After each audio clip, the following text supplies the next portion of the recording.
Assalamualaikum warahmatullahi wabarakatuh. Perkenalkan, nama saya Cici Wulandari. Di sini saya akan mempresentasikan mengenai PT Mitra Keluarga Karya Sehat. Yang pertama, saya akan membahas tentang profil perusahaan. Mitra Keluarga Karya Sehat bergerak di bidang jasa konsultasi bisnis dan manajemen, termasuk jasa manajemen rumah sakit pada sektor trade, service, dan investment. Sejarah Mitra Keluarga diawali lebih dari 30 tahun yang lalu, yaitu pada tahun 1989, dengan dibukanya rumah sakit bersalin sederhana berkapasitas 35 tempat tidur di belahan timur kota Jakarta. Perseroan secara resmi menjadi badan hukum di tahun 1995 di bawah nama PT Kalida Eka Prana sebelum menjadi PT Mitra Keluarga Karya Sehat di tahun 2014 didukung oleh aspirasinya untuk menjadi penyedia layanan kesehatan terdepan yang berfokus pada pelanggan.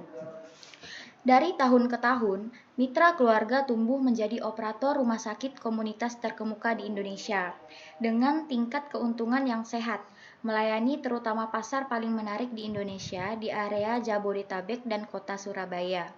Rumah sakit Mitra Keluarga menawarkan penyediaan layanan Life, Love, and Laughter bagi para pasien.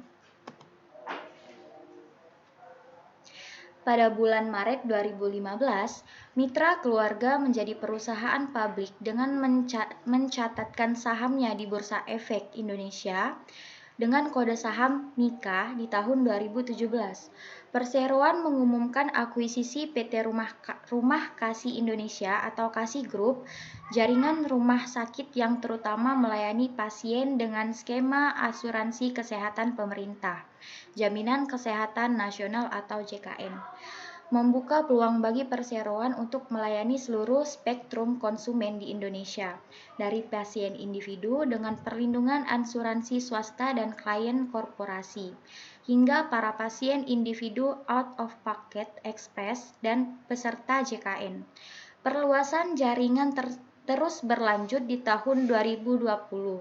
Mitra Keluarga melakukan akuisisi satu rumah sakit, yakni Panti Abdi Dharma yang berlokasi di Cirebon, Jawa Barat, melalui anak perusahaannya, PT Rumah Kasih Indonesia. Kini jaringan Mitra Keluarga meliputi 16 rumah sakit Mitra Keluarga dan 9 rumah sakit di bawah Kasih Group yang melayani 186,1 ribu pasien rawat inap dan 2,1 juta pasien rawat jalan dengan 1.632 dokter, 5.784 tenaga medis, dan 1.603 karyawan non-medis di akhir tahun 2020. Visi dan misi yang pertama yaitu adalah misi. Kami ingin menjadi penyedia layanan kesehatan terdepan yang berfokus pada pelanggan. Misinya adalah kami berkomitmen untuk mengoptimalkan kualitas hidup orang banyak dengan pelayanan yang penuh kasih sayang, terpercaya, dan fokus pada pelanggan. PT Mitra Keluarga Karya Sehat pertama kali IPO yaitu pada tanggal 24 Maret 2015. Ini data lengkapnya. Penawaran umum perdana IPO saham PT Mitra Keluarga Karya Sehat dilakukan oleh Kresna Graha Sekurindo selaku penjamin pelaksana emisi efek dan penjamin emisi efek dan PT Morgan Stanley Asia Indonesia, PT USB Securities Indonesia, PT Destin Securities Indonesia serta PT Kaim Securities Indonesia bertindak sebagai penjamin emisi efek.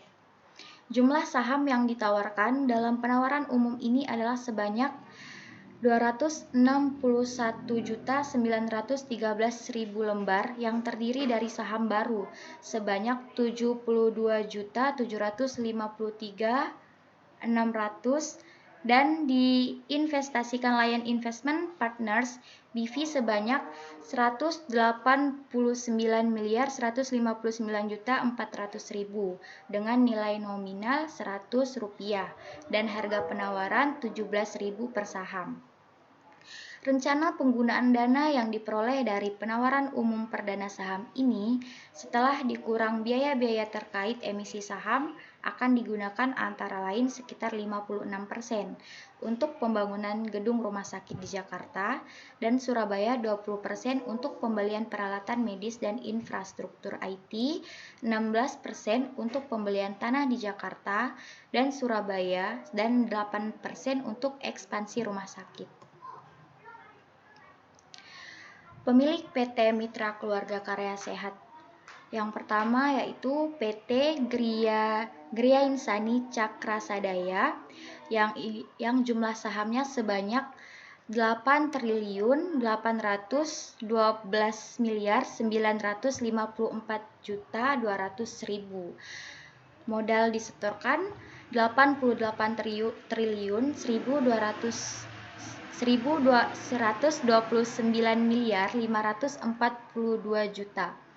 dalam presentase 61,89%. Yang kedua yaitu publik atau masing-masing di bawah 5% dengan jumlah presentase 38,5%. Yang ketiga Rastian Oen dengan presentase 0,6%. Dan yang keempat Treasure Stock dengan presentase 0,00%. Laju perekonomian global, IMF memperkirakan pertumbuhan ekonomi global tumbuh 6,0% di tahun 2021. Sebagian besar negara-negara yang sudah mengumumkan pertumbuhan ekonomi tahunan, di antaranya Amerika Serikat, Cina, Singapura, Italia, Prancis, Meksiko, dan Spanyol menunjukkan laju pemulihan ekonomi yang sangat cepat dengan pertumbuhan double digit. Negara AS tumbuh di kuartal 2 tahun 2021 ini tumbuh sebesar 12,2% dan Cina tumbuh di kuartal 2 tahun 2021 sebesar 7,90%. Salah satu negara tetangga di Asia Tenggara yaitu Singapura juga menunjukkan pertumbuhan ekonomi yang semakin membaik yaitu sebesar 14,30%. Laju pertumbuhan yang kencang di negara-negara tersebut menunjukkan kesuksesan program vaksinasi juga berbanding positif dengan laju pemulihan ekonominya. International Monetary Fund memprediksikan pertumbuhan ekonomi global tahun ini akan tumbuh sebesar 6,0% lalu 4,9% pada tahun 2020. IMF juga mengoreksi ke bawah pertumbuhan ekonomi Indonesia menjadi 3,9% untuk tahun 2021. Dilanjutkan dengan laju pertumbuhan perekonomian Indonesia. Sementara untuk tahun 2022, ekonomi Indonesia diperkirakan tumbuh 5,9%. Berdasarkan informasi yang diperoleh dari Badan Pusat Statistik, menunjukkan bahwa perekonomian Indonesia pada triwulan ketiga tahun 2021 tumbuh sebesar 3,51%. Berdasarkan besaran produk domestik bruto atas dasar harga berlaku triwulan 3 2021 mencapai 4.325,4 triliun atau atas dasar harga konstan 2010 mencapai 2.815,9 triliun. Ekonomi Indonesia pada triwulan ketiga tahun 2021 terhadap triwulan sebelumnya mengalami pertumbuhan sebesar 1,55%. Dari sisi produksi, lapangan usaha jasa kesehatan dan kegiatan sosial mengalami pertumbuhan tertinggi sebesar 16,10%. Sementara dari sisi pengeluaran, komponen ekspor barang dan jasa mengalami pertumbuhan tertinggi sebesar 9,28%. Sampai dengan triwulan ketiga tahun 2021, ekonomi Indonesia mengalami pertumbuhan sebesar 3,24%. Dari sisi produksi, pertumbuhan terbesar terjadi pada lapangan usaha, jasa kesehatan, dan kegiatan sosial sebesar 9,81%. Selanjutnya adalah analisis SWOT Mika. Yang pertama adalah strength. Poin pertama, pengenalan nama mitra keluarga telah banyak dikenal masyarakat. Yang kedua, RS terbaik pertama di Indonesia. Yang ketiga, akreditasi KARS paripurna. Yang keempat, sumber daya manusia yang berkualitas dan berkompeten di bidangnya seperti dokter, perawat, apoteker, radiografer, analis medis, dan lain sebagainya. Yang kelima, fasilitas ruangan mitra keluarga yang cukup lengkap. Yang keenam, kelengkapan peralatan penunjang medis yang lengkap. Yang ketujuh, spesialisasi dokter yang lengkap. Pada poin weakness, yang pertama, lokasi rumah sakit yang jauh dari akses utama. Akses dari perumahan warga ke rumah sakit harus melewati jalan yang macet untuk sampai ke PT Mitra Keluarga Karya Sehat. Yang kedua, biaya perawatan yang tinggi. Yang ketiga, turnover tenaga kesehatan cukup tinggi, khususnya bagi keperawatan. Yang keempat, komunikasi dan koordinasi yang lemah. Pada opportunities, yang pertama, pertumbuhan ekonomi masyarakat yang signifikan. Yang kedua, semakin sadarnya masyarakat akan pentingnya asuransi khususnya bidang kesehatan, baik asuransi milik pemerintah ataupun swasta. Yang ketiga, kesadaran masyarakat akan pentingnya kesehatan dan kesadaran untuk mendapatkan pelayanan kesehatan yang lebih memadai. Yang pada point threats, yang pertama, banyak rumah sakit kompetitor di sekitar PT Mitra Keluarga Karya Sehat yang membidik market yang sama. Yang kedua, masyarakat yang semakin kritis dengan mutu pelayanan. Selanjutnya, analisis teknikal PT Mitra Keluarga Karya Sehat. Dari chart di atas dapat dilihat bahwa kondisi saham Mika sedang mengalami sideways. Pada tanggal 5 November 2021, saham Mika mengalami crossing yang mana merupakan sinyal buy bagi para trader maupun investor dan bisa dilihat bahwa harga saham setelahnya mengalami kenaikan sebesar 2%. Dilihat dari candle terakhir, saat ini saham Mika sudah menunjukkan sinyal-sinyal buy karena harga closing sudah berada pada titik support. Namun alangkah baiknya para trader wait and see terlebih dahulu. Selanjutnya, laporan keuangan. Kinerja PT Mitra Keluarga Karya Sehat cemerlang sepanjang 9 bulan pertama tahun ini.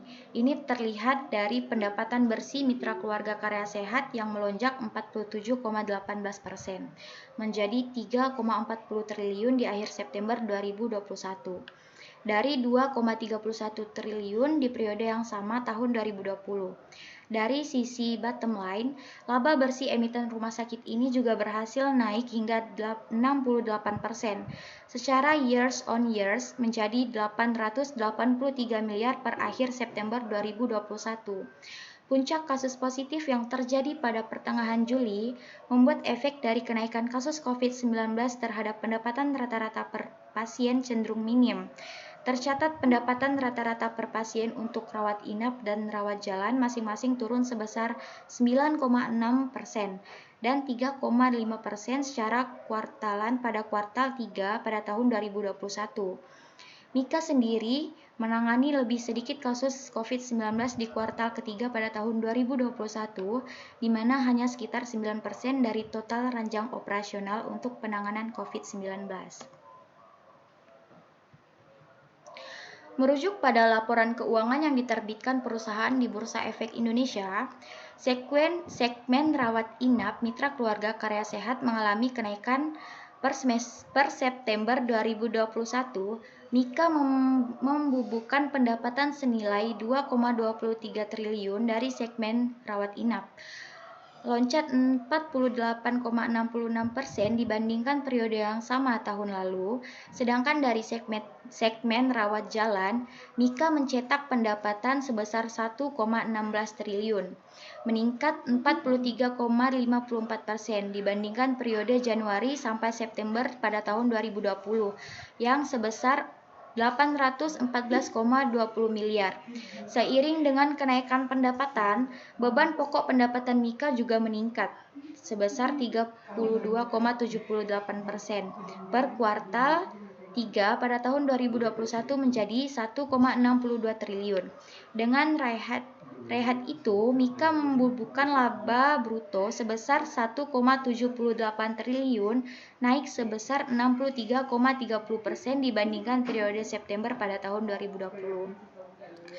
Laba bersih tahun berjalan Mika juga terdongkrak naik hingga 77,13% dari 570,13 miliar di akhir September pada tahun 2020 menjadi 1,01 triliun. Sedangkan dari sisi bottom line, Mika meraih laba bersih yang dapat diatribusikan kepada pemilik entitas induk sebesar 882,76 miliar.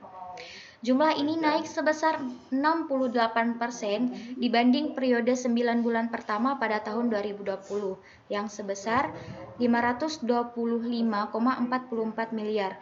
Total aset yang dimiliki Mika senilai 6,70 triliun per September pada tahun 2021. Terdiri dari total aset lancar sebesar 3,14 triliun dan total aset tidak lancar senilai 3,56 triliun sepanjang 9 bulan pada tahun 2021.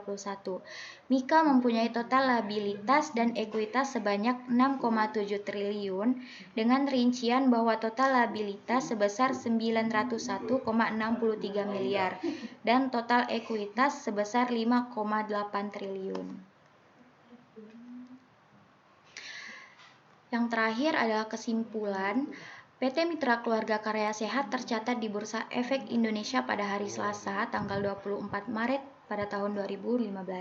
PT Mitra Keluarga Karya Sehat bergerak dalam bidang jasa konsultasi bisnis dan manajemen, termasuk jasa manajemen rumah sakit pada sektor trade, service, dan investment.